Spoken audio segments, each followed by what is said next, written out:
Olá, pessoal, tudo bem? Bem-vindos! Sejam muito bem-vindos ao nosso podcast Para Dois e ao nosso mundo mágico. Eu sou Ana Tomichi. Eu sou o Vini Faria. E nós somos o @para2ser1 no Instagram, onde a gente ajuda pessoas a terem relacionamentos saudáveis e felizes. E esse aqui é o nosso podcast Para Dois, então se você está assistindo isso aqui, curte, compartilha, deixa seu comentário, assiste outros programas, a gente fala de tudo quanto é assunto aqui, mas hoje nós estamos com um assunto muito especial, com um convidado muito especial. Um convidado especial. Para quem não conhece, esse aqui é o Thiago Ferraz, Titi, é o pai do Caio. A gente teve um episódio lindo, um episódio passado, quando a gente contou a nossa história aqui de família, como a gente é amigo até hoje. Mas agora eu quero apresentar ele mais profissionalmente. Thiago Ferraz é consultor de relacionamentos e psicanalista, né, Thiago? Isso mesmo. Oi para quem está chegando agora, ainda não me conhece, eu sou o Thiago Ferraz, @Titi Ferraz Oficial no Instagram e Titi Colabora no TikTok. Eu sou consultor de relacionamento e psicanalista e estou aqui para continuar o papo que começou no episódio anterior. Eu tenho certeza que vai ser sensacional. Então fica aí, quem não curtiu ainda dá tempo, curte, compartilha e inscreve no canal, né? Tem canal? Exatamente. Sensacional. Inscreva Exatamente. no canal. Titi, então vamos começar justamente entendendo como você chegou a essa profissão de consultor de relacionamentos. Como é que você chegou até que sempre foi assim? O que você conta pra gente um pouquinho da sua história agora? Maravilha. O que me fez chegar foi o que me faz seguir, que é o amor. A partir do momento que eu resolvi fazer tudo o que eu queria, eu cheguei até aqui. Foi o amor que me colocou aqui e foi seguindo meu coração que eu pretendo continuar. Foi e é seguindo meu coração. Não tem como contar essa história se antes começar no mundo corporativo, que é de onde eu saí. Eu fui formado em engenharia, sou formado em engenharia e trabalhei 22 anos nesse universo de engenharia e morei em 5 estados do Brasil e trabalhava naquele nível hard. Você também participou muito tempo do mundo corporativo, sabe do que eu estou falando. Me vi infeliz profissionalmente e descobri aos poucos, com alguns sinais que a vida me deu, de que o caminho para a felicidade estava aqui dentro e não nas cidades para onde eu me mudava atrás de uma vida melhor. A partir do momento que eu comecei a seguir e dar ouvido a essa voz que vinha de dentro, eu comecei a não aceitar algumas coisas na minha vida e isso gerou algumas mudanças que foram traçando caminhos diferentes. O mais importante deles foi quando eu resolvi empreender. Eu tenho um negócio na região metropolitana de Belo Horizonte e eu demorei 1 ano para inaugurar esse negócio. Então, construí e tal. Para quem não conhece, é um glamping, que é uma cabana que fica no meio do mato e é uma coisa super romântica, então tem tudo a ver também com relacionamento. Vou contar disso mais pra frente. Pode fazer um merchan, fala o nome. É isso aí, @cabana.ui, cabana ui no Instagram. Quem for da região aqui de Belo Horizonte e regiões próximas. Super recomendamos, delicioso mesmo. O pessoal é suspeito para falar aqueles que praticamente inauguraram lá, né? A gente fez test drive lá. Fizemos um test drive maravilhoso, queremos voltar. Pois é, nós vamos inaugurar a segunda agora, então nós vamos falar disso ainda. E nesse desafio de empreender, aconteceu essa descoberta, né? Porque aí você começa a se desamarrar de certos conceitos morais, certas cobranças familiares do nosso meio social e você começa a sentir realmente o que você quer fazer, porque você não tem que dar mais tanta resposta assim. E aí, quando eu comecei a inaugurar o negócio, eu precisava fazer a rede social desse negócio. E comecei a trabalhar muito, inclusive essa moça que está do meu lado aqui, a Ana Tomichi, me ajudou muito, porque você sempre trabalhou com mentorias, então você foi muito participativa nessa criação digital do meu negócio. E eu estava criando um negócio digital, pensando em empreender e me vi com potencial para poder estar ali também. Eu me via naquela tela. Só que a maioria das pessoas que se vê no Instagram, às vezes fica com medo, com remorso ou com vergonha do que os outros vão pensar. Eu vou contar para vocês o que aconteceu na minha vida que mudou completamente. Depois de muito tempo no mundo corporativo, fiz vários aniversários em vários lugares. E os meus aniversários sempre tinham de 50 a quase 100 pessoas, independente do lugar que eu fizesse. E depois que eu saí e fiquei 1 ano assim, longe de tudo, trabalhando numa coisa que era só minha, sem contato, sem muito contato social, eu fui fazer um aniversário. E eu postei no meu Instagram, que tinham quase 2.000 pessoas. Eu nunca fui um cara muito tímido e retraído, mas também nunca fui extremamente popular. Postei onde a data, postei o lugar, convidei o pessoal para ir. Foram 3 pessoas no meu aniversário. 2 dessas 3 pessoas eram um ex-chefe meu que trabalhava em 3 estados e tinha uma chance muito pequena dele ter ido nesse aniversário meu. E o outro foi um amigo de infância. Foi super legal, eu curti o momento, mas eu senti que aquilo foi libertador, não foi dor nenhuma. Eu sei que a gente vai crescendo e vão acontecendo vários compromissos, a vida social vai ficando cada vez mais difícil. Mas não tem como observar que a saída do mundo corporativo, o fato de eu não representar muita coisa para muita gente, não me fez ser importante. Então eu pensei, eu podia ter ficado triste com isso, ou podia ter me libertado, e foi isso que eu fiz. Eu pensei, se o pessoal não vai no meu aniversário, por que o pessoal vai ter o direito de me julgar pelo que eu estou postando e pelo que eu estou fazendo? No dia seguinte eu comecei a postar, eu acordei e eu tenho um bordão que eu falo nas minhas redes sociais que é: e aí, vocês estão bom? Acordei e falei: e aí, vocês estão bom? E eu não lembro o que eu falei. Fui falando e eu gosto muito de falar sobre relacionamento, eu vou contar para vocês aqui um pouco da minha história.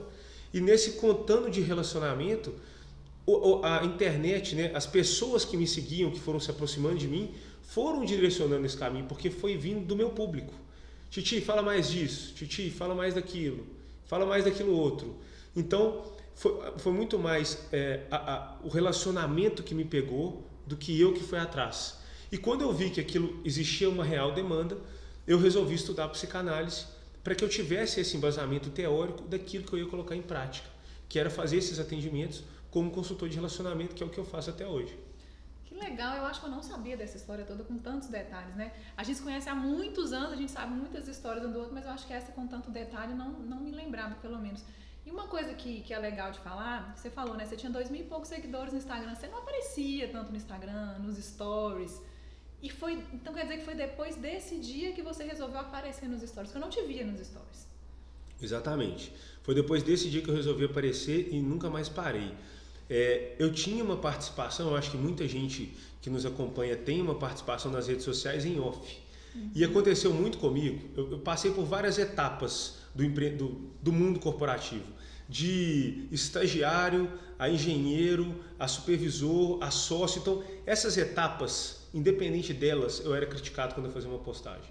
Uhum. Quando eu era estagiário, o pessoal falava: você não quer ser engenheiro, não? Quando eu era engenheiro, o pessoal falava: você não quer ser supervisor, não? Quando eu era sócio, o pessoal falava: então meu sócio é isso? Cadê a seriedade para a gente construir? E eu entendo essas pessoas. Eu vejo muito influenciador de sucesso falando assim: ninguém me apoiou. O povo ria de mim. Eu não tenho essa visão. Para mim, as pessoas estavam tentando me proteger.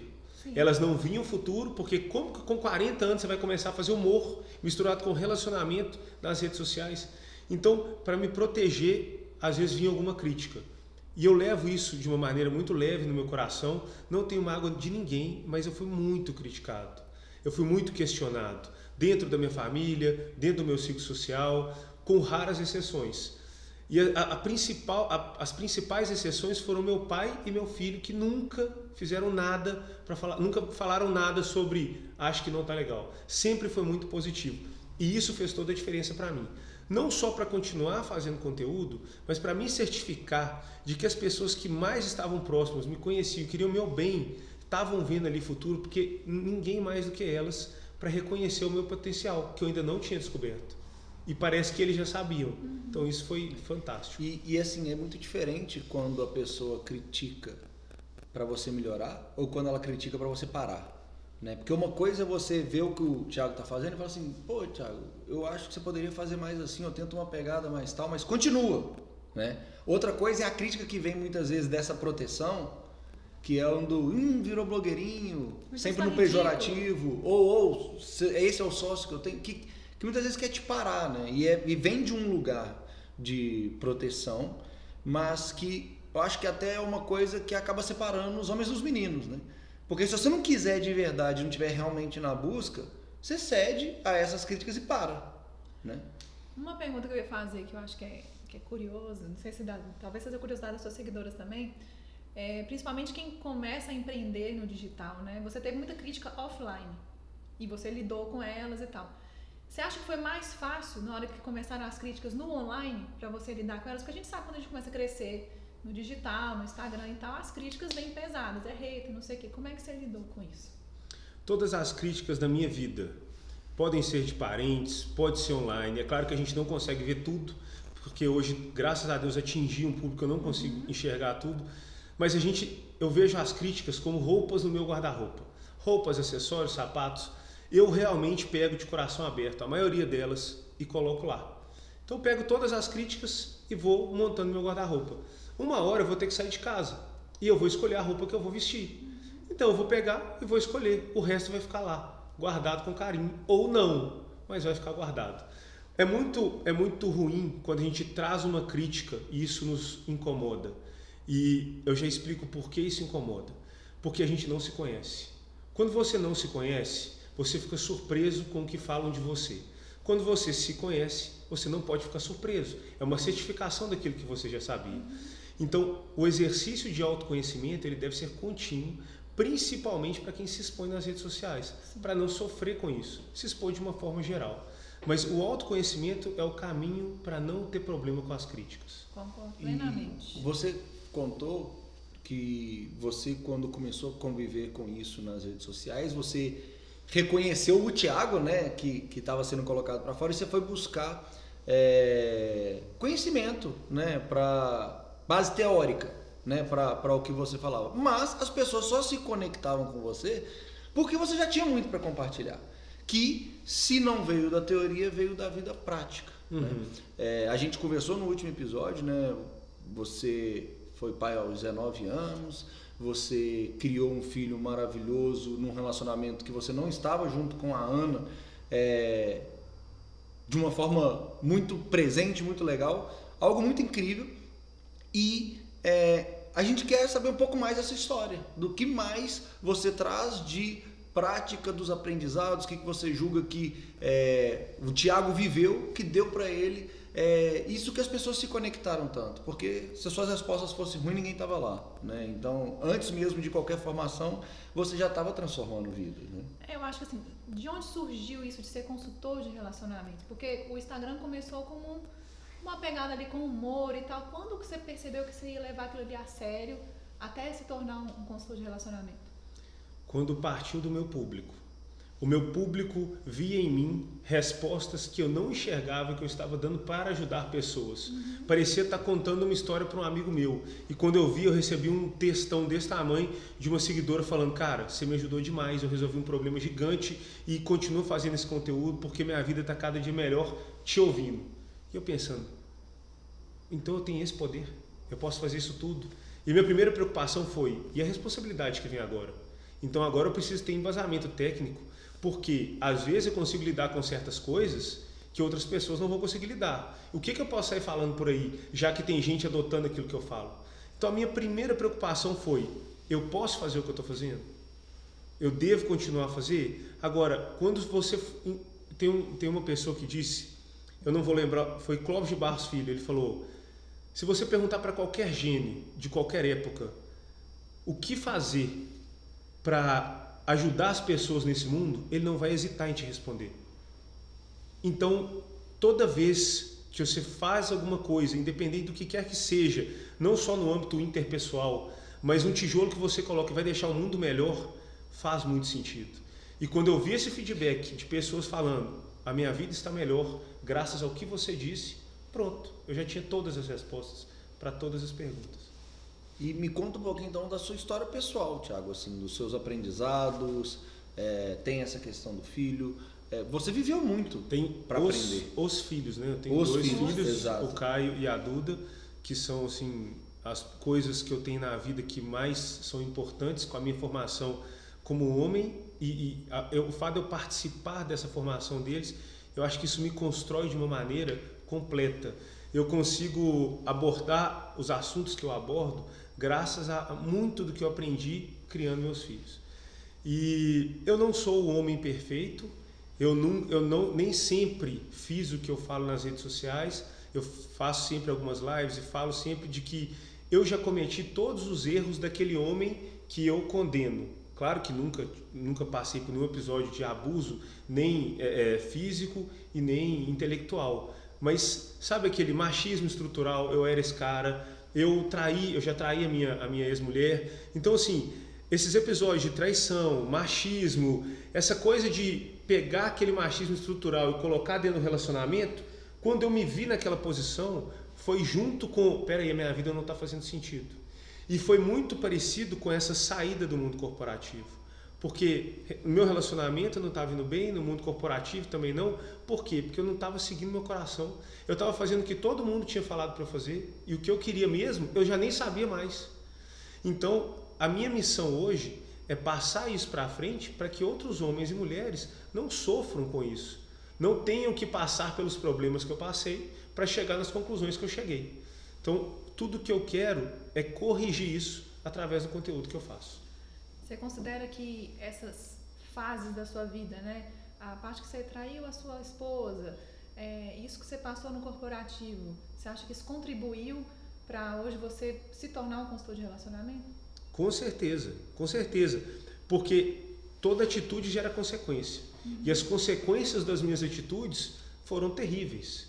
Se eu pudesse escolher naquela época, eu não escolheria. Hoje eu não escolheria ter passado por essas consequências, porque eu sei o quanto isso me deixou um homem maior, ou pelo menos com uma visão muito ampla do negócio.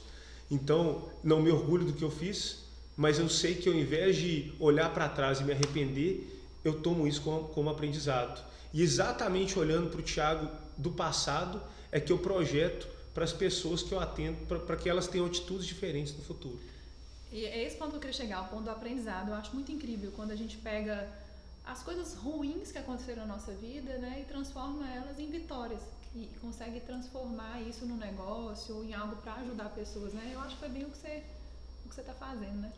Estou fazendo. É claro que o estrago que foi feito com as atitudes que eu tomei, que eu, mais uma vez, né, não me orgulho, isso não tem retorno. Não tem. Por isso é tão importante, por isso eu vejo isso como uma missão de vida, porque essa segunda chance que a vida está me dando, ela pode não estar dando para a pessoa que eu estou falando com ela.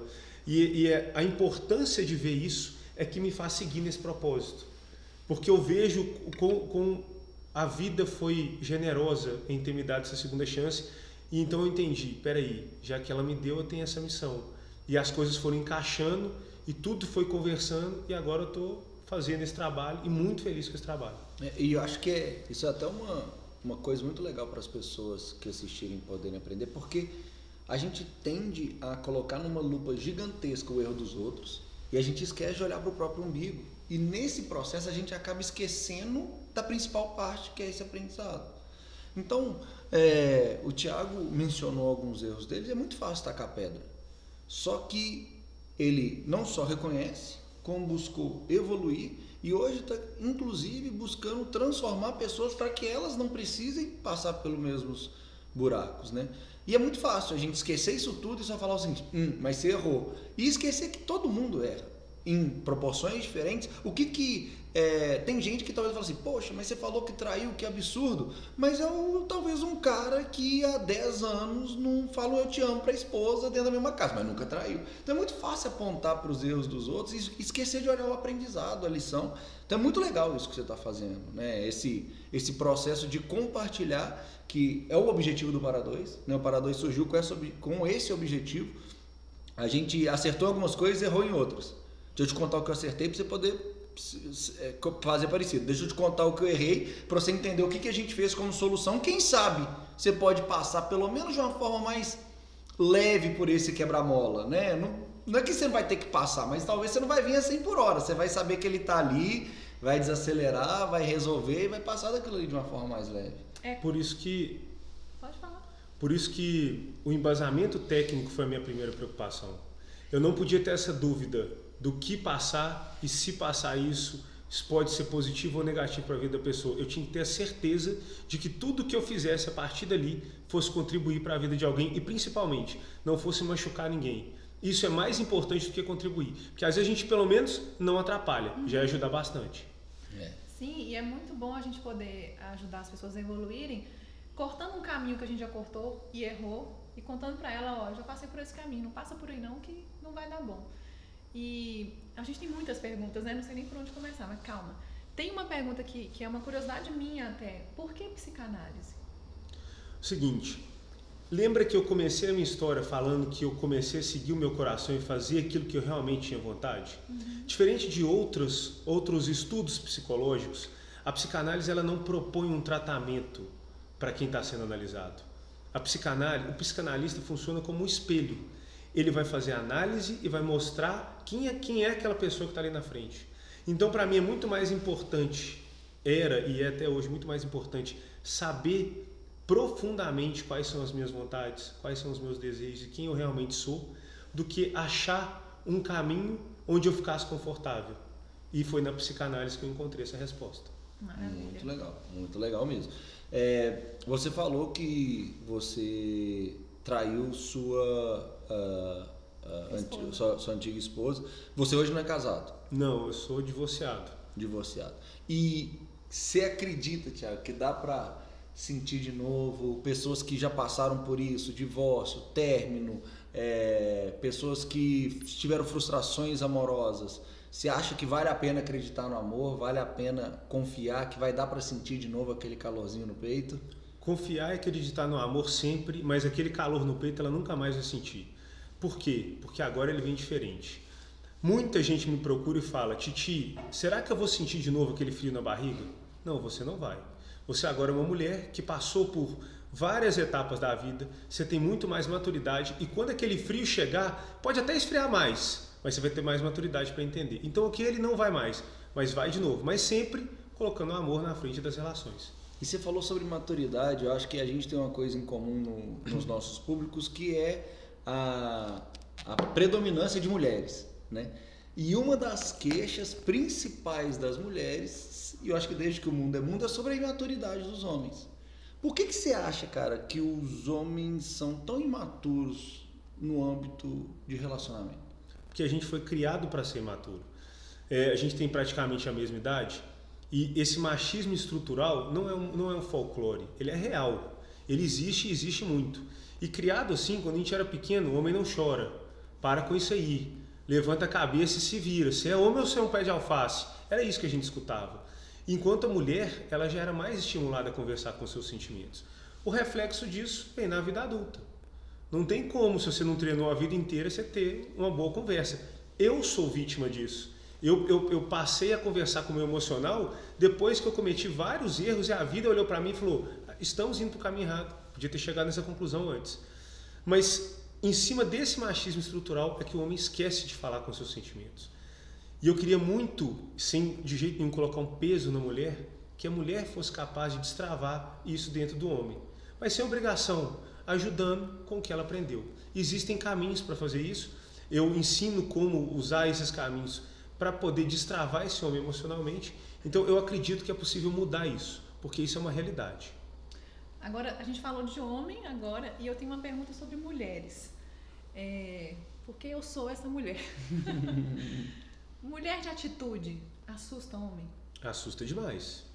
A maioria dos homens estão acostumados a lidar com aquela mulher que não está preparada para o relacionamento e para a vida como um todo. Então essa mulher ela é mais fácil de enganar, ela é mais fácil de ser enrolada, ela é mais fácil de ser levada para onde ele quer, tirando o papel dela como ser humano ali na sociedade. A mulher independente não. A mulher independente, quando o homem bater o olho nela, ele vai falar assim: ali vai ser difícil. Então o cara, para pegar aquela empreitada ali, ele tem que querer muito. Ele também tem que ter um posicionamento muito bem definido para que a coisa dê certo. Então assusta os meninos. Quando assustar, ser mulher bem resolvida, assustou o menino, agradece, que isso é livramento. Exatamente o ponto que eu queria chegar, porque eu sou uma mulher de atitude e você falou mulher independente, eu nem falaria só independente, né? Porque às vezes a mulher é independente, mas ela não é uma pessoa talvez uma personalidade forte, que, né, se coloca, se posiciona. Mas eu gravei um vídeo desse no Para Dois Serem Um, exatamente com essa frase: mulher de atitude assusta homem. É um dos meus vídeos mais vistos, porque eu me lembro de assustar muito homem, sabe? Às vezes eu chegava, eu já cheguei em homem, tipo assim, eu deixei um bilhete no carro do vinho, né? Por quê? Porque os homens tinham medo de chegar em mim. Não sei se eu já chegava, né, num lugar assim muito imponente, tá? Não sei, né? Vocês que são homens, depois vocês me contem. Mas eu sei que eu afastei muito homem tinha medo de mim. Igual a gente contou no episódio passado, eu já chegava no primeiro encontro e falava assim: então, tem homens na minha vida que eu não abro mão, um deles é o pai do meu filho. Eu já colocava assim as cartas, acho que isso assustava muito. E eu concordo muito com você, afasta, mas afasta os meninos.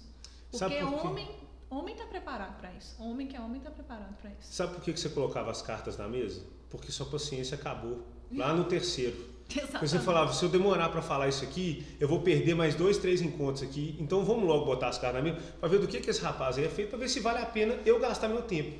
Mas isso reflete na sua vida, Ana. Você não faz isso só, você não fazia isso só quando você fazia os dates. Você faz isso no seu trabalho, você faz isso na sua família. Isso é ser bem resolvida. Você já tinha resolvido o que você queria para a vida. E é uma pena que vários homens ainda não resolveram e vão morrer sem resolver. Não, e você falou tudo, porque assim, é uma preguiça que vai dando em nós mulheres de falar assim, cara, tem que começar. Muita mulher fala isso, inclusive para dois. Não, tem que começar tudo de novo, conhecer um cara e tal. Cara, se a mulher, na minha opinião, se a mulher já chega e coloca as cartas na mesa falando o que ela quer e o que ela espera, a fila anda rápido. Ou o cara fala, ah, beleza, quero, então não quero, tchau, passo pro próximo. Mas é uma enrolação tão grande nesse começo, de início, e aquele joguinho da sedução, que lá pro 1 mês depois, 2 meses depois, é que ela vai perceber que era um menino, né? E a gente recebe muito aqui, eu não imagino que deve ser diferente lá. As perguntas que vêm é justamente, Thiago, como que eu faço para encontrar a pessoa certa? Onde que eu encontro a pessoa certa? É mais fácil perguntar onde eu encontro a pessoa errada para eu não estar ali. Não é? Porque o principal é saber o que você quer, autoconhecimento. E com isso você vai definir quem você quer. E mais uma vez, nós não somos cartomante, não, nada contra quem é, mas eu não trago seu amor em 7 dias e nem defino no CPF para você pegar. Então a gente vai definir assim, vamos lá, que tipo de pessoa você quer se relacionar? Se você souber disso, você já sabe com quem você não quer se relacionar. O jogo ficou 50% mais fácil. Melhorei demais sua vida, né? Mas o ponto do autoconhecimento que você falou, pra gente é muito importante. Tanto que aquele espacinho ali no Mundo Mágico, as pessoas não estão vendo, o verde é o espaço essência, que é onde a gente vai falar sobre autoconhecimento. Por quê? Foi o que mudou a nossa vida, foi o que mudou a minha vida antes mesmo de conhecer o Vini, o que mudou a vida dele, quando a gente já estava junto.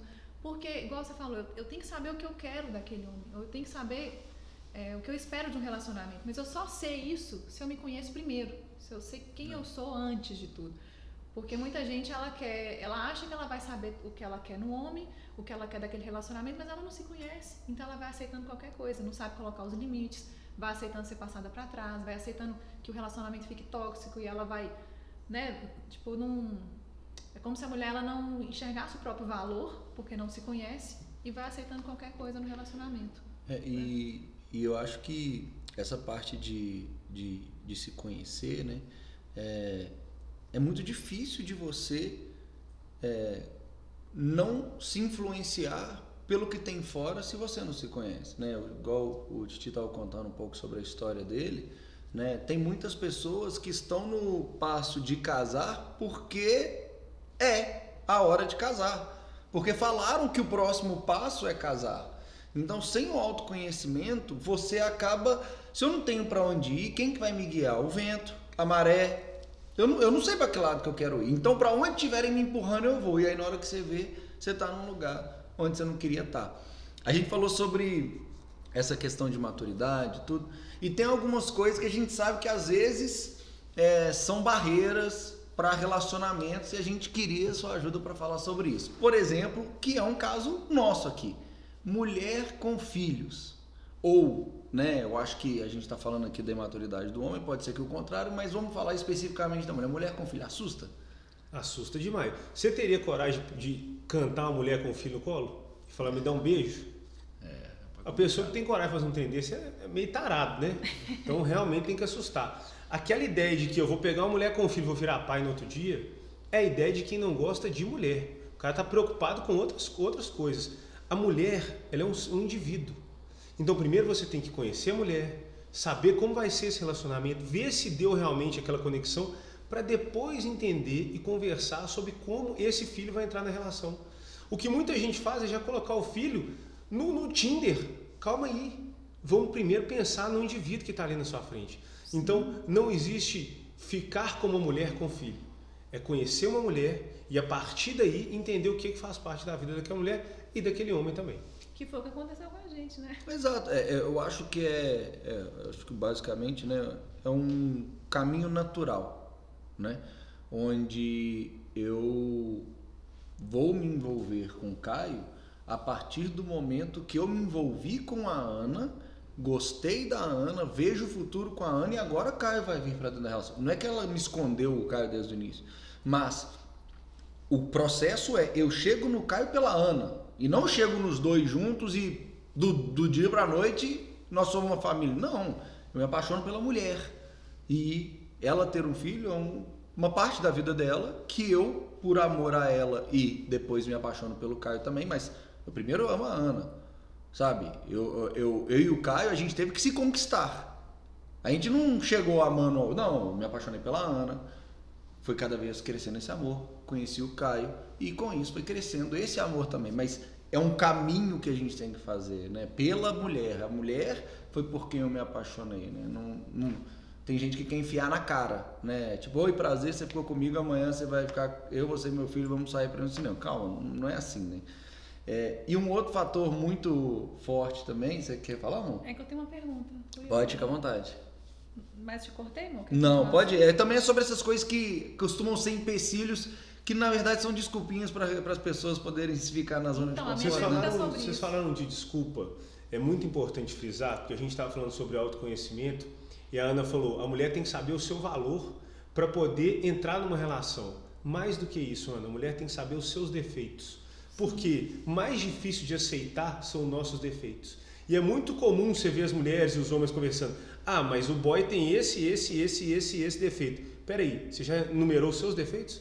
Você já parou para pensar o que você devia abrir mão para que alguém abrisse mão dos seus defeitos? Então, tanto no se valorizar quanto aceitar os seus defeitos. A gente tem que pensar nas duas coisas. Sim, adorei o que você falou, Titi. E outra coisa, eu tenho muito para mim que quando a gente vai escolher um novo relacionamento, é muito melhor a gente escolher pelos defeitos da pessoa.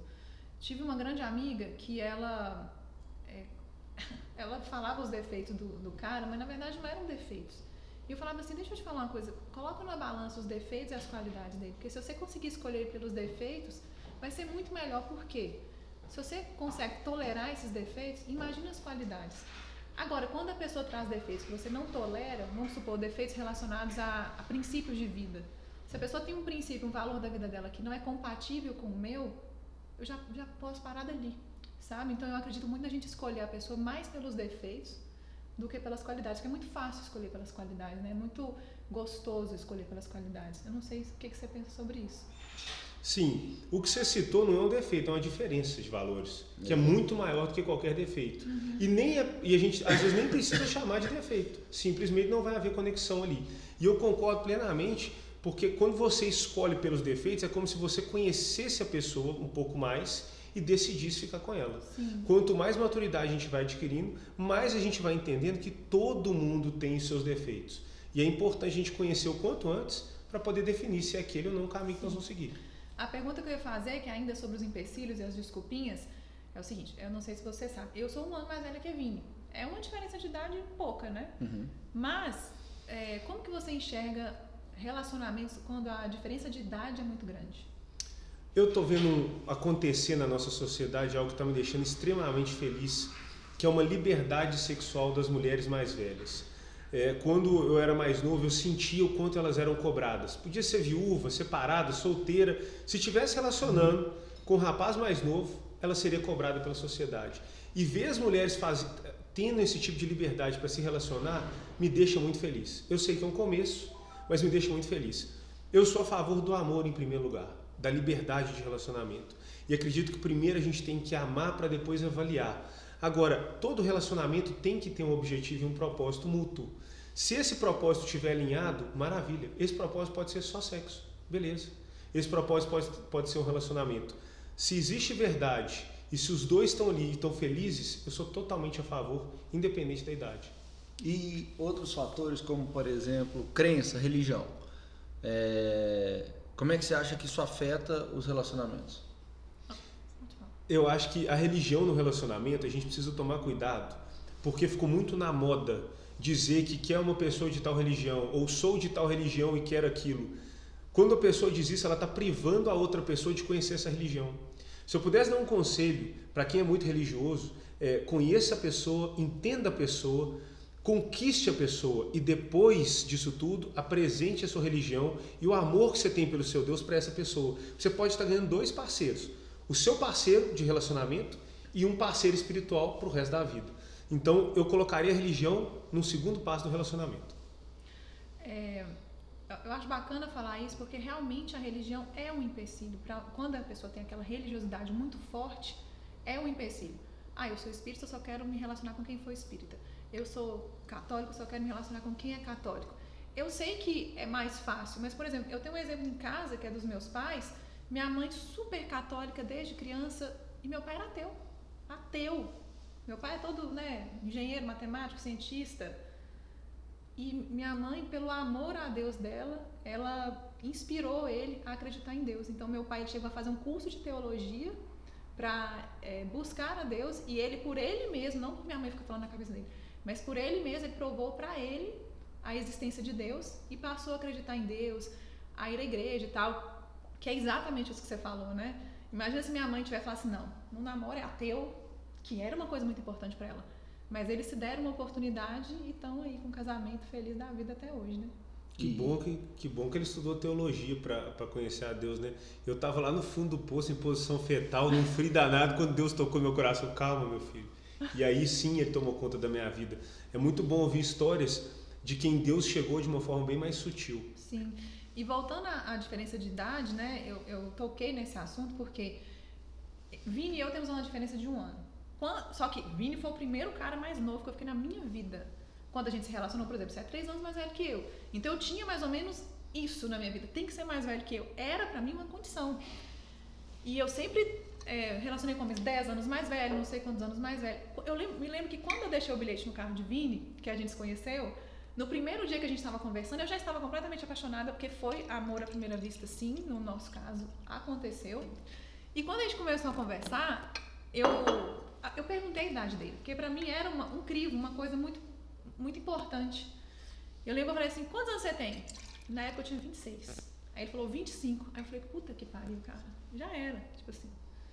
Aí na hora eu mandei pra minha irmã. Falei, não, velho, cara, que eu deixei o bilhete, tô apaixonada, mas ele é 1 ano mais novo. Nossa, nada a ver, tipo assim. Eu dei uma broxada, sabe? Porque a nossa crença é, menino mais novo vai ser menino, não vai saber conversar, vai ser imaturo, né? E era engraçado que eu tava conversando com ele, tava amando o papo, mas a crença ali, o preconceito com a idade era muito grande. E eu me lembro que minha mãe e minha irmã falaram comigo no mesmo dia. Isso porque eu tinha falado que eu não queria ver homem tão cedo na minha vida, né? Depois do relacionamento que eu terminei antes. Mas as duas falaram comigo assim, falaram assim, Fia, o outro que era 10 anos mais velho que você não deu conta, dá a chance. Eu falei, gente, é mesmo, por que não, né? Por isso que eu te fiz essa pergunta, que pra mim era uma coisa, na minha imaturidade, 20 e poucos anos, era um fator muito importante para eu aceitar um relacionamento. Mas depois, gente...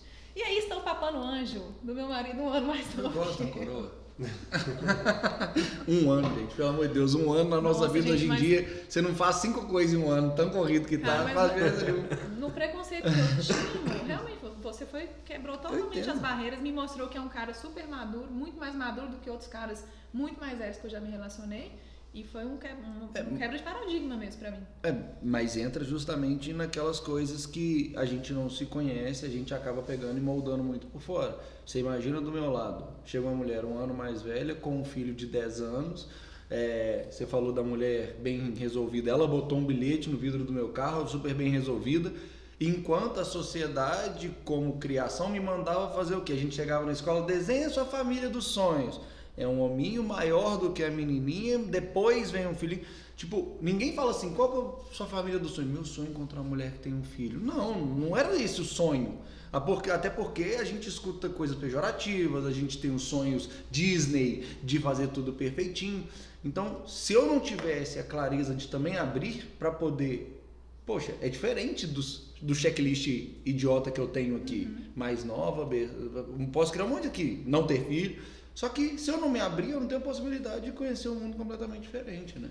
Você teve relacionamentos com grande diferença de idade, Titi? Tive. Não foram relacionamentos duradouros, mas eu tive alguns relacionamentos com diferença de idade, porque mesmo antes de conhecer aquilo que tinha, de seguir o que o meu coração dizia, eu sempre fui muito fiel às minhas próprias vontades. E isso nunca foi determinante para mim. Então, sempre foi muito mais importante a mulher que estava ali na minha frente do que quantos anos ela tinha. E você falou muito massa, né? Sobre a mudança da sociedade, sobre a liberdade, sobre tudo.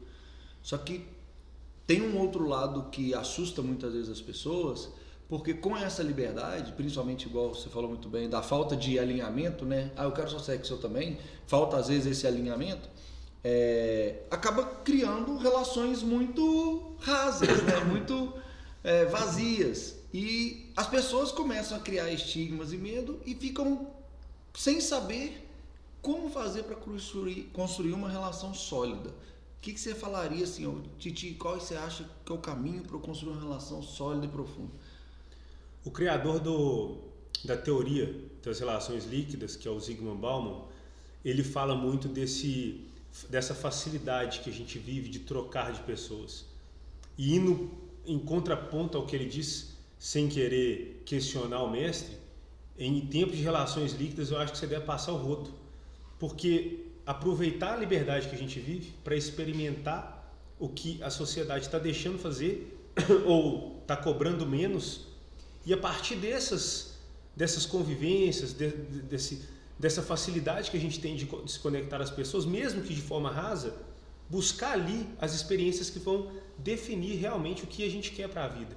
E a partir dali a gente vai ver o que para nós é mais importante, para depois definir o que a gente quer. É incrível como que, independente da pergunta, a gente volta naquele saiba quem você é para saber quem você quer. Então, relação tá líquida? Passa o rodo, depois a gente avalia. Tem só um comentário, amor. Você tem uma frase muito legal, né? Que foi tema de uma caixinha de pergunta nossa esses dias. Alguém perguntou assim, Vini, você era muito mulherengo ou foi muito namorador? Aí o Vini respondeu assim, teve fase para as duas coisas. Enquanto solteiro eu fui um bom solteiro, ou seja, relações líquidas, passei o rodo. E quando eu estava em um relacionamento, né, em um namoro e tal, eu fui um bom namorado, sou um bom marido, né? Eu acho que tem muito isso desse autoconhecimento, envolve uma sinceridade muito grande com você mesmo. Né? Porque o que eu vejo acontecer muitas vezes, e quando eu fui solteiro eu vejo isso acontecer, as pessoas às vezes elas distorcem o que está realmente acontecendo para poder se proteger de alguma forma. Então, às vezes, nessa sinceridade, um fala, olha, eu não quero um relacionamento, eu estou querendo algo líquido, eu estou querendo algo social. E a pessoa, ela mente para ela mesma. Ela vira e fala, não, eu também. Só que às vezes ela está buscando outra coisa, só que ela vai dentro de uma esperança de no meio do caminho eu vou converter ela. E aí, por mais que o outro deixe claro que não quer nada, ela vai mentindo para ela mesma de que ela também não quer e acaba sofrendo com aquilo por não ser sincero. E fala, olha, eu realmente não estou preparado para viver uma relação só sexual. E não tá aberto e sincero para falar aquilo e acaba misturando e sofrendo no meio do caminho. Essa sinceridade com a gente mesmo é muito importante, né? Isso é você tolir a felicidade na raiz. Porque a partir do momento que você mente para si mesmo, você está completamente perdido. Você estava falando dos sonhos e de como que você vai atrás daquilo que você sonha. Você sabe que você nunca sonhou com ninguém que você nunca tinha visto. Uhum. Ninguém nunca sonhou. O cérebro humano ele é incapaz de gerar um rosto novo. Uhum. Quer dizer que a gente só sonha aquilo que a gente conhece. Uhum. Os nossos sonhos, eles partem da nossa visão de mundo. É por isso que é importante a gente seguir o que a gente quer e não o modelo que foi ensinado para nós. Então, quando a gente fala assim, estou mentindo para mim mesmo, por que você está mentindo para você mesmo? Porque você está atrás de um modelo que te contaram ou que te ensinaram e que talvez não serve em nada para você e você está negando as suas vontades. Então, toda vez, lembra do sonho. Quando você estiver na encruzilhada, poxa, será que eu estou aqui? Eu devo ou não continuar? Lembra do que você realmente quer. E aí você vai ter a resposta ali. Sensacional. Maravilha. E tem uma pergunta que eu tenho certeza que você já deve ter escutado ela nas suas caixinhas. É aquela pergunta que não quer calar? É aquela pergunta que não quer calar. Porque muitas vezes as pessoas justamente elas vêm e elas criam um modelo de que um consultor de relacionamento, por exemplo, tinha que ser. E eu imagino que na cabeça delas deve ser estranho como que um consultor de relacionamento que está ajudando as pessoas está solteiro, procurando na internet encontrar uma pessoa para o seu coração, Thiago. Justamente pelo fato de estudar muito esse tema e viver muito esse tema é que me faz chegar nessa posição. ser um consultor de relacionamento e entender disso, o principal recado é: cada um tem seu tempo. Cada pessoa vai buscar dentro de si a melhor hora e a melhor pessoa. Essa pressa por relacionamento é uma outra pressão social. E é uma coisa que eu passo para quem tá junto comigo. Não tenha pressa. O que é seu vai vir. Seria uma resposta excelente para um mês atrás, né? Porque agora chegou gente aí na minha vida que mudou um pouquinho esse status, mas eu botei as unhas de molho então, aqui. Deixa eu fazer a pergunta de novo, então. O consultor de relacionamentos está solteiro? Não está mais solteiro. Não estou mais solteiro. Inclusive, tá passando a hora de eu mudar o que está escrito na minha bio, né? Talvez quando você estiver vendo esse vídeo aí já tenha mudado, mas apareceu gente aí. Mas eu conheço esse consultor de relacionamento, ele tem um plano. Eu conheço, ele sempre tem um plano. Esse cara é um cara inteligente. Bom, acho que era o que as seguidoras mais queriam saber. Então, gente, pelo visto, Titi Ferraz não tá solteiro. Tá fechado para balanço. Tá fechado para balanço. Sabe por quê? A gente colocou essa pergunta porque a gente acompanha e tal, eu sempre vejo as seguidoras falando assim: tá solteiro porque quer, ele que não colabora, porque você tem o seu bordão do colabora, né? Mas você não colabora. E elas ficam falando: mas é ele que não colabora, você que não colabora. Então quer dizer que você não tá colaborando agora porque, né? Então eu tenho uma pergunta. Na verdade, eu colaborei, né? Colaborei com uma pessoa e foi recíproca essa colaboração. E é por isso que esse sorriso aqui está um pouco maior. E aí então eu pergunto com relação a isso, tipo, porque deve, na verdade, não sei se deve, você que vai me contar, como foi ou como está sendo iniciar um relacionamento com essa nova bagagem que o Titi carrega, com esses aprendizados, com essa consciência, até com a teoria. Como é que está sendo iniciar dessa forma? Com muita responsabilidade nas costas, né? É mais ou menos o filho do Neymar entrando em campo no primeiro jogo. E aí, meu filho, e agora? Carregando o nome. Então eu tô carregando, assim, claro que não existe nenhuma pressão. Eu sou uma pessoa como qualquer outra, apesar de viver isso, eu sou uma pessoa como qualquer outra. Ela sabe disso, claro, mas eu me sinto sim, mais do que tudo, preparado para viver um relacionamento de verdade. Isso é muito mais importante do que fazer dar certo. Eu quero ser sincero, honesto e viver esse sentimento com verdade junto com ela, e eu acho que a gente vai conseguir fazer isso. É muito mais importante do que dar certo. E eu acho que deve ser muito legal, né? Você ter uma outra visão agora, com toda essa bagagem dos seus erros que você transformou em aprendizado, e poder se relacionar de novo, poder dar uma chance nova pro amor e de sentir aquele friozinho ali e tal. Você acha que obviamente está sendo diferente, né? Mas como é que você enxerga agora esse frio na barriga? De uma forma muito intensa, porque como eu abri o meu Instagram e eu recebo muita cantada, tem muita mulher que me procura e fala que eu sou o homem da vida dela, e é como se tudo fosse possibilidade e poucas coisas começam a te acessar. Quando algo te acessa, parece que fura aquela bolha e estoura aquele sentimento que estava ali guardado. Então eu estou me sentindo um adolescente bobo, apaixonado, só que com a noção do que está acontecendo. Você falou assim, porque eu sou uma pessoa comum e tal. A gente fez essa pergunta porque a gente também é um casal comum, a gente pode errar. Mas é muito engraçado como que as pessoas da internet reagem. Por exemplo, a gente é um casal e as pessoas acham que a gente é perfeito. O consultor de relacionamento vai ter um relacionamento, ele não pode errar, porque ele é especialista, ele não pode errar. Só que a gente sabe, né, gente? A gente é ser humano e a gente erra. E você está preparado para os julgamentos que vão vir? Alguns erros realmente a gente não pode cometer. Nós, como especialistas em relacionamento, eu falo para um público aí que eu nem sei se existe, né, uma assembleia dos consultores de relacionamento, mas eu tenho noção da responsabilidade que eu trago. Sim. Em tudo aquilo que eu falo, acredito e faço. E é claro que eu posso errar como ser humano, mas alguns erros eu não posso cometer. E o principal deles é não fazer desse relacionamento o que eu realmente quero da minha vida e não ser honesto com a pessoa que está do meu lado para falar quando que isso está caminhando para essa vontade mútua ou não. Então isso eu não posso errar. No resto. E o que eu sempre trago aqui também o que eu acho que muda muito é a nossa relação com os erros e a velocidade com que a gente se relaciona com os erros, né? Então a gente fala muito sobre combinado, sobre essa transparência na comunicação, E vez ou outra, vai acontecer da gente não ter comunicado uma coisa clara e dar um atrito entre a gente. O que importa é o que eu faço no dia seguinte, sabe? Na hora que a gente senta e de forma madura conversa sobre isso, entende qual foi a raiz daquilo, encontra uma forma da gente se cuidar melhor no futuro para que isso não aconteça, para que os dois fiquem felizes. E a forma que a gente vai lidar com isso. Mas seria uma loucura, né? E a gente agir dentro de uma cúpula de vidro e, inclusive, desconfie de quem agir assim, né? Porque a pessoa que age como se ela não errasse, como se ela fosse perfeita, provavelmente ela possui um tapete que não dá para você passar por ele mais de tanta sujeira que tem embaixo, né? Então, faz parte do nosso ciclo. E que bom, porque se a gente não tivesse coisas novas para aprender, significa que a gente parou de evoluir.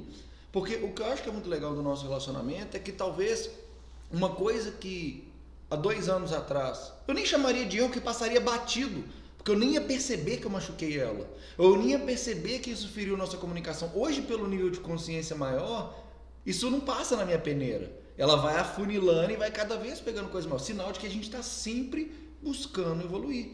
Então, cada dia tem uma coisa nova que nos chama a atenção. A régua sobe. A régua sobe. Então, dentro de uma relação madura de comunicação legal e de combinados, a régua sobe. Então, acertou certas coisas, amanhã vai precisar de aparar outras arestas e faz parte. Se tem o amor, se tem a intenção de evoluir aquilo ali, cara, nós vamos juntos encontrar um caminho. Não tem. Esse é o final da minha consultoria. A última etapa é sobre essa manutenção no relacionamento. A gente tem essa mania de achar que se você achou a pessoa que ama, se casou e tem uma família estável, pronto, tá tudo bem. E não é assim. É justamente ali que você tem que ter muita atenção e dar manutenção nesse casamento, nesse relacionamento. O que é essa manutenção? É você ter atenção, é você conquistar a sua mulher todos os dias, é você fazer força para entender o que ela precisa naquele momento, é ser sempre aquela pessoa que está ali para somar, para complementar na vida. Nós nunca podemos achar que é minha esposa, eu casei com ela, agora não tenho que preocupar. Não tenho que preocupar com a minha aparência, não tenho que preocupar mais com onde que eu vou levar, com as férias, com o que ela gosta. E é exatamente isso, só que ao contrário. Exatamente. A gente conversa muito disso, né, amor? Eu concordo plenamente com o que você falou. Mas no início do nosso relacionamento, a gente sempre fez muito curso, sabe? Por nós, pessoais e pelo nosso relacionamento. E a maioria das pessoas do nosso meio fazem muito cursos business, marketing digital e tal, muito curso técnico profissional, mas esquecem dos cursos, dos aprendizados ligados ao autoconhecimento. E aí teve um caso muito legal que no início do nosso relacionamento a gente foi fazer um curso sobre o amor. E chamava Lembrando o Amor, o curso. E aí a gente falou no nosso Instagram, no meu Instagram, nem lembro, a gente falou, a gente tem que fazer um curso sobre o amor, rapaz. Você não tem ideia. O direct do Vini começou bombado. Os amigos dele falando, peraí, Vini, vocês estão indo fazer um curso de amor, o que está acontecendo? Vocês estão separando. Por quê? As pessoas não estão acostumadas a cuidar da relação enquanto ela está boa. As pessoas só deixam para cuidar quando já afundou e já está lá afogando, pedindo socorro. Então a gente tem muito como premissa básica do nosso relacionamento, desde o início, cuidar enquanto está bom para que ele fique sempre ótimo. E aí eu acho que conecta muito com isso que você falou, né? É igual ter uma empresa. Se você está crescendo, você precisa fazer um plano para continuar esse crescimento. E nunca falar, pronto, agora tá bom. Porque não é que isso não é uma ganância sentimental. Não é isso. É porque à medida que você vai evoluindo, a sua demanda também evolui. Então, tanto o homem quanto a mulher, se isso agradava, agora não agrada mais. Então vamos fazer mais. Sempre é possível fazer mais. E isso sim é estar conectado. E eu acredito muito a gente enxergar o relacionamento, o casamento, como uma empresa. Você está aqui dentro da nossa empresa. Pô, a gente tem funcionário, a gente tem conta para pagar, a gente tem reunião estratégica, tem conversa difícil, tem planejamento, tem tudo isso. Se você não tem essas coisas dentro do casamento também, você vai levando, deixa a vida me levar, a receita é um fracasso, não tem outra. O caminho, o atalho, né, ele sempre traz alguns riscos, né? Toda vez que você quiser... uma coisa é você escolher o melhor caminho, outra coisa é você querer pular etapas, né? Então, brigou, né? A gente dá muito exemplo assim, brigou, dormiu de calça jeans. O que eu vejo acontecer com meus amigos? Dormiu de calça jeans e a pessoa não tá nem conversando com você. Aí, nenhum dos outros, então finge que não tá acontecendo nada. Aos poucos, vai passando, começa de novo a roçar o pé debaixo da coberta. Aí daqui a pouco tá tudo bem. Só que hora nenhuma para poder conversar sobre o que fez chegar naquele estado, para evitar que aconteça de novo. Então pode ser que ele falou alguma coisa na frente da mãe dela que ela não gostou. Aí o que acontece com coisa que não se resolve? A chance de acontecer de novo é muito maior. Aí daqui 15 dias, você de novo fala um negócio, aí já não é que você falou na frente da minha mãe, é que você falou de novo na frente da minha mãe. E aí esses probleminhas, que às vezes são pequenos, mas as pessoas não querem conversar, eles vão virando monstros que um dia engolem o casamento inteiro, né? Engolem a relação inteira. A gente fala muito, Thiago, no nosso perfil, entre a gente com os nossos seguidores, da importância de ter conversas difíceis, sabe? Que é as famosas DRs. Só que a gente tem até um episódio do podcast que a gente fala regras para boas brigas. Que é justamente você ter conversas difíceis em vez de deixar aquilo ali que está te incomodando virar uma bola de neve até você explodir, sabe? O que você pensa sobre conversas difíceis? Se o respeito está em primeiro lugar, a gente pode falar de qualquer coisa. Porque essa é a regra base do amor. Antes do amor vem o respeito. Se você respeita, você pode falar de tudo. E é fundamental o diálogo. Então eu acho ótimo se existe respeito. Exatamente. Sensacional. Antes de eu pedir para o Thiago, né, dar uma mensagem final para nossas pessoas que estiverem assistindo, que eu queria fazer um quadro que a gente tem sempre por aqui. Podemos? Podemos. Ou você tem mais alguma pergunta para fazer? Não, acho que fizemos todas as perguntas que a gente queria fazer para o Titi. Tem alguma coisa mais para falar? Eu queria colocar uma coisa sobre o que vocês falaram, desses problemas que vão crescendo e engolem o relacionamento. Vamos ter atenção, mulher e homem, quando o seu marido começa a fazer alguma coisa que você não gostou e na ocasião seguinte ele faz um pouco mais e você gosta menos ainda. Isso é uma maneira de chamar a atenção. Vamos tomar muito cuidado para não levar isso para o coração e prestar atenção no que ele quer dizer, porque pode ser só um sinal de que ele está querendo atenção. Só queria dar esse recado para o público. Boa. Vamos continuar aí. Muito boa. A gente tem um quadrinho, né? Esse quadrinho aqui, vamos falar de masculinidade. Tira uma cartinha pra gente poder falar sobre esse papel do homem na sociedade, pra gente poder olhar, né, sobre algumas coisas que nós somos criados, etc e tal. E no outro episódio saiu uma cartinha forte. Saiu uma cartinha forte. Pega uma aí, vamos ver o que sai. Quem sabe faz ao vivo, né, meu amor? Essa aqui, não. Interessante. É, legal. Acho que interessante. Tinha saído inclusive fala muito sobre algo que a gente falou no episódio anterior, Titi. Titi, o que você sente quando vê uma mulher chorando e o que você sente quando vê um homem chorando? Da forma que eu vejo hoje os dois gêneros, eu entendo que não tem diferença nenhuma. E por mais que a resposta inicial seria, peraí, da mulher eu tenho dó, do homem eu tenho preocupação, hoje eu não vejo diferença nenhuma. Talvez pelo fato de atender ambos e muita gente chorar na minha frente, eu sou meio suspeito para responder essa pergunta. Mas é justamente o que você falou, né? Não foi assim que a gente foi criado, né? Quantas vezes a gente vê, e gente, eu não estou falando de pai dentro de casa, não. Isso é o padrão, é o programa de televisão, é o filme, engole esse choro, homem não chora, não deixa ela te ver chorando. Para o homem, enquanto a mulher, ela tem o lado emotivo já mais aguçado e ainda digamos, mediamente valorizado, né? Como a emoção, a sutileza. Mas eu concordo com o Titi, eu acho que não faz a menor diferença. O que eu sinto é que se é um choro claramente de dor, aquela pessoa está precisando de alguma ajuda, ou está precisando colocar algo para fora, e se é um choro de felicidade, ela tá... Porque tem até isso, né? O homem, a gente, depois quando aprende a chorar, é só por dor, né? Para chorar por coisa boa, então, já é um outro passo, porque o homem não pode se emocionar, né? Eu gosto da resposta de vocês dois, porque vocês estão falando o que vocês pensam, né? Como vocês agiriam. Mas o que eu vou falar é assim, a maioria das pessoas que a gente vê uma mulher chorando, beleza, a gente já está acostumado que a mulher chora mais. Agora, na hora que vê um homem chorando, o que é o primeiro pensamento? Casa caiu, né? Tá acontecendo uma coisa muito grave, porque pro homem tá chorando, perfeito, é porque a casa caiu. Se você trouxer a outra ótica, não é do homem errado de chorar, mas do que o choro da mulher é diminuído, porque como ela chora sempre, não é nada de importante. Não é nada importante. Agora, o homem tá chorando, a casa caiu. Então, eu gostei da resposta de vocês. Mas para analisar melhor essa situação, independente de ser tristeza, dor ou felicidade, o ser humano só chora por dó de si mesmo. Então, na dúvida, tenha certeza disso. Profundo, tem que pensar sobre isso aí. Quero pensar mais sobre isso. O ser humano chora por dó de si mesmo. Acho que eu já li isso em algum lugar, não sei, mas profundo. Titi, qual mensagem que você deixaria para as pessoas aí que estão realmente querendo melhorar seu relacionamento ou buscar um relacionamento? O que você deixaria pra gente como um consultor aí pra galera ir embora com uma mensagem final sua? Mais importante, que é o recado que a gente passou aqui algumas vezes, a importância do autoconhecimento, para que daí a gente projete uma relação que vai ser saudável, tanto para você quanto para quem está chegando. E a principal mensagem minha, independente do lugar, da hora, e mesmo se eu não estiver mais aqui um dia, vamos voltar a colocar o amor na moda. O amor precisa ser a principal motivo da gente entrar no relacionamento e da gente buscar os nossos objetivos na vida como um todo. Sensacional. Titi, obrigado mais uma vez por mais um episódio. Você que está aí, siga lá o Titi nas redes sociais, né? Titi Ferraz, não, como é que é? Titi Ferraz Oficial. Titi Ferraz Oficial no Instagram.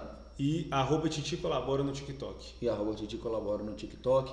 Segue o Para Dois Serem Um. Deixa pra gente um comentário, mas manda lá pro Titi também uma mensagem. Importantíssimo. Quem quiser consultoria de relacionamento, boa, vai no vai no e-mail titicolabora@outlook.com. Perfeito. E manda lá para ele também um direct contando do que você achou dessa conversa. Deixa o comentário aqui. Manda perguntas, porque são as perguntas que ajudam a entender as dores de vocês. Sim. Segue, curte, compartilha. Manda eu falo aqui que esses podcasts nossos, Thiago, é tipo assim, é difícil às vezes você encaminhar para alguém porque as pessoas não estão preparadas para ouvir, né? Você fala assim, lembrei de você, a pessoa fica ofendida porque ela tá com o ego inflado ainda. Mas você manda para aquela amiga e fala assim, nossa, lembrei da fulana, sabe? Assiste aí que você vai lembrar dela também. Mas manda para alguém, faz a diferença na vida de alguém, né? Titi, te agradecer também, muito obrigada, pra gente é uma honra te receber, é uma honra a nossa amizade. E quero convidar vocês também a assistir o nosso outro episódio, onde a gente contou a nossa história, que está incrível para você conhecer mais na intimidade eu e o Vini, o Titi e a nossa relação. E muito obrigada, até o próximo episódio. Até, meu povo. Termina com um beijo para não esquecer. Tchau.